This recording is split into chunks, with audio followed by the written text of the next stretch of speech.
High বন্ধুরা, তো তোমরা কেমন আছো? আশা করি সবাই ভালো আছো। শুভ সকাল সবাইকে। আজকে আমি একটা গল্প শোনাবো তোমাদের। নিজে লিখেছি, নিজের মন থেকে লেখা গল্প। শুরু করছি গল্পের নামও দিয়েছি, নিজের মন থেকে লিখেছি। গল্পটা বলছি, গল্পের নামও দিয়েছি এক জেলে ও তার পরিবার। একটা গ্রাম ছিল। সেই গ্রামে এক জেলে থাকতো আর তার পরিবার থাকতো। তার বউ, সে আর তার দুটো ছেলে মেয়ে ছিল।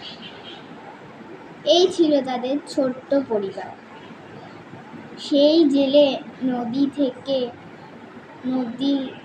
থেকে জালে করে মাছ ধরতো আর তা কম দামে বিক্রি করত। এরকম করেই সুখেই তাদের দিন কাটছিল। একদিন জেলের ছোট্ট দুই ছেলে মেয়ে বাইরে উঠোনে খেলা করছিল। আর জেলের বউ বাড়িতে মাংস কষে রান্না করছিল। তাই তাদের দুই ছেলে মেয়ে আনন্দে নাচানাচি করছিল। এমন সময় খুব কালো মেঘ ঘনিয়ে এলো।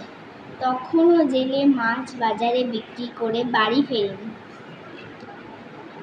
জেলের বউ বাচ্চাদের বলল, বাচ্চারা, তোমরা ঘরে চলে এসো, মনে হচ্ছে এক্ষুনি বৃষ্টি আসবে।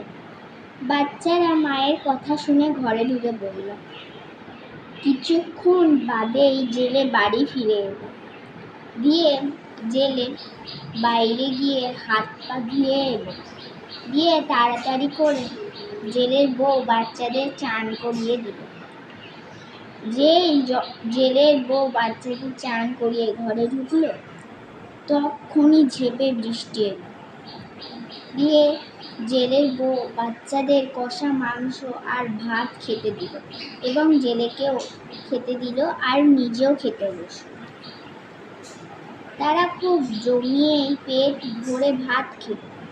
সেদিন দুপুরেও খুব বৃষ্টি হলো, তাই সেদিন খুব ঠান্ডা পড়েছিল।